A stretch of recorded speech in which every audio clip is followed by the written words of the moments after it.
Hey guys, Dimension Jump. Today I'm doing my top 5 favourite boss fights. Now, boss fights I think are quite an interesting part of any game, because you not only do you have to fight a particular boss, but you might, depending on the game, you might have to use a particular item or weapon, or use the boss room around you to your advantage, so you can beat the particular boss. And today I'm going over some of my favourite bosses that I have, that I quite like, whether it's to do with their design, their battle, stuff like that. So for number 5 is Girahim from Skyward Sword. Now, what I like about Girahim's fights is that each one, even though they're very similar, they offer up different unique styles. So for the first fight, Girahim basically just slowly walks towards you, and he just and he does that weird hand thing in which he tries and takes your sword off you, and that's quite cool. And I do like how when he does draw his own sword, he can teleport like randomly, and sometimes they're like behind you, in front of you, to the side of you, that sort of thing, and he can summon daggers.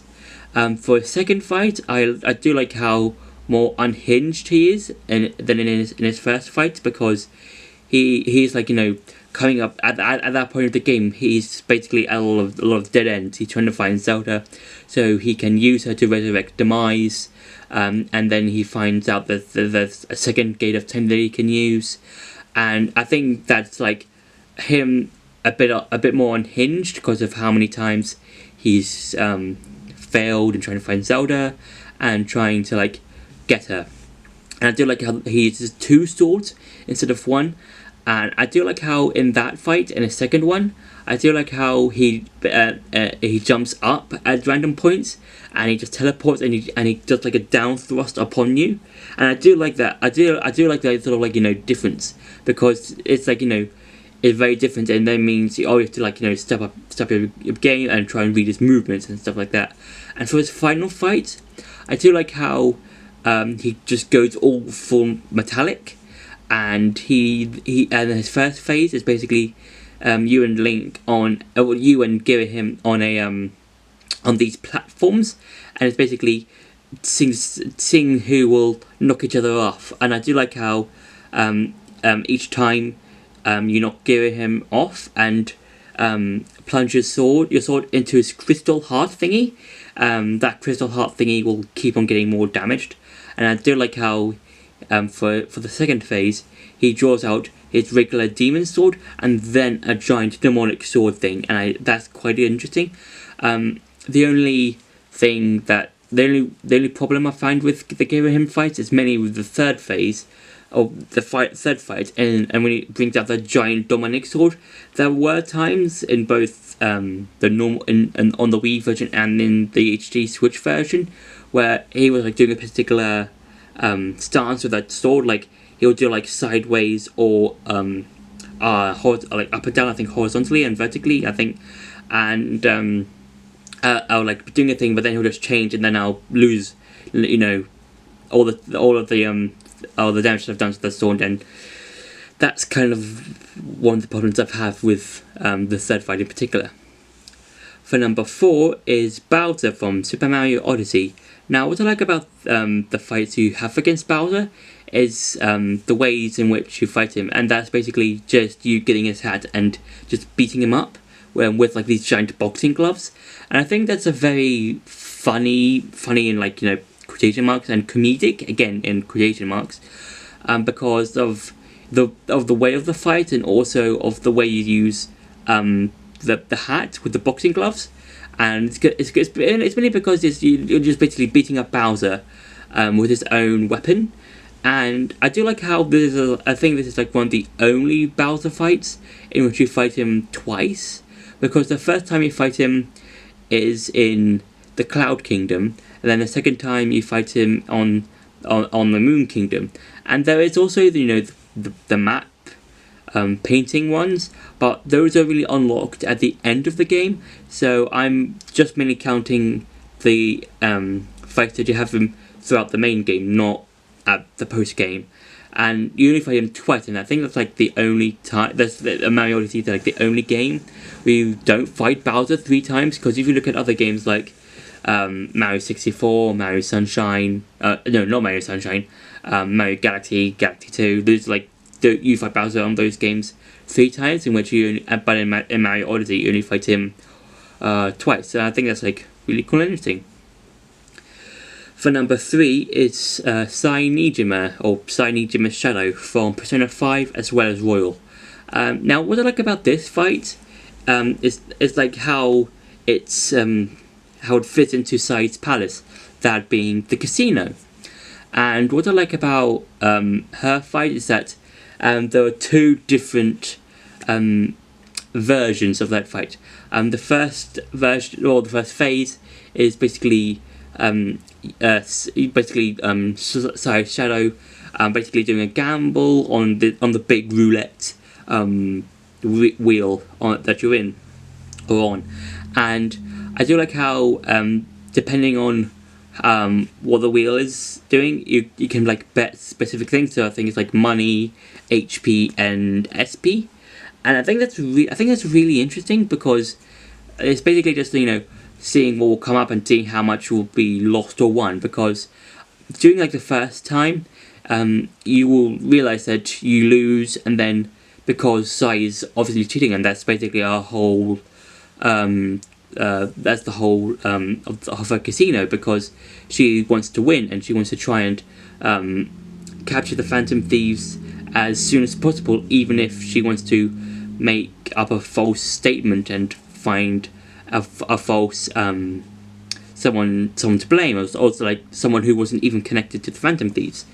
And I do like that. That's quite interesting and cool. I do like how in her in the second phase, when she becomes that sort of like mechanical giant robot boss, I do like how it's like she becomes more out of control and more sort of a lot more demonic. I think, I don't know. I would just say more out of control, I would say.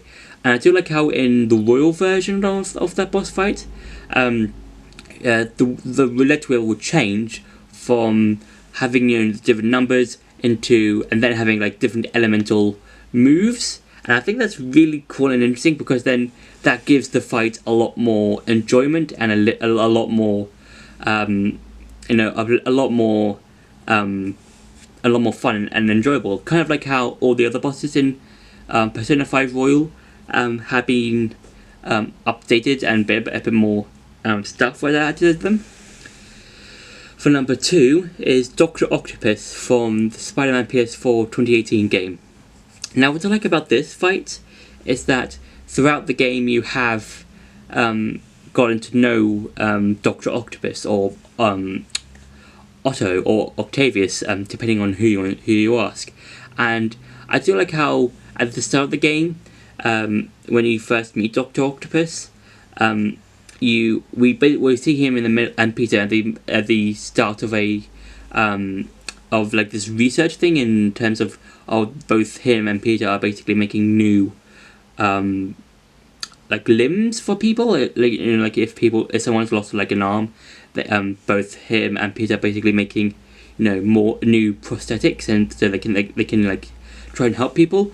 And then I do like how throughout the game, after each attempt and after each failure, they both Otto and Peter keep on making progress. And I do like at the point in which you do see the arms, the octopus arms, that's a really cool and interesting turnaround. And because you see up until that point, before Dr. Octopus turns evil, you see this really clever man that you've seen, and that's being good and trying to do good for the world. And then as soon as he gets the arms, he turns evil, and then he just wants to take revenge out on Norman Osborn. And I think the final fight, I think I've said this in a previous video before, that final fight with Dr. Octopus at the end of the game feels so personal, because not only are you trying to save thousands of people from the Devil's Breath pandemic thing, that he unleashed earlier in the game, but you're also fighting against someone you considered a friend, and someone that you and both Peter looked up to as a great man, and also as a friend. And I do like how that you have to stop him, even though he was your friend and mentor. And that's such an enjoyable fight. I think that one makes that boss fight so cool, because of you're hanging out with him and just doing as best you can to like try and make new stuff, but then he turns up evil and then you have to stop him, and that feels so personal. So yeah, I think that boss fight is really cool and interesting. And for number 1 is Sephiroth. Now, what I like about Sephiroth's boss fight is the way that it's played out and the way that you fight him, because his attacks are quite fast and quite interesting, because I think he does like a lot of elemental attacks like fire. I think he does some fire attacks and some ice attacks, but he can also use his sword. And what I like about his fight is that at the start of the fight, you fight him as Cloud, and then later on in the fight, you'll either have one of your other members and party members come up, so like Barrett, Tifa, or Aerith, and one of those guys will come up, and then one of the other members will come up as a second member, and then the third member will come up as soon as you've beaten Sephiroth. And I think that's really cool and interesting of how you fight him, because you're basically just trying to fight him, and it's like sort of like crumbling world boss fight area around you, and I think that's quite interesting and really like a nice way of fighting Sephiroth in this part of like the game. And even though Final Fantasy VII Remake is one part of how many other Final Fantasy VII Remake games there are going to be, I do feel like that Sephiroth is an interesting boss fight, and I think that he's quite challenging, and I do like him as a boss, and I think he's really fun to fight against. So that's been my top 5 favourite boss fights. I hope you enjoyed this video. Don't forget to like, share and subscribe, and see you in the next video.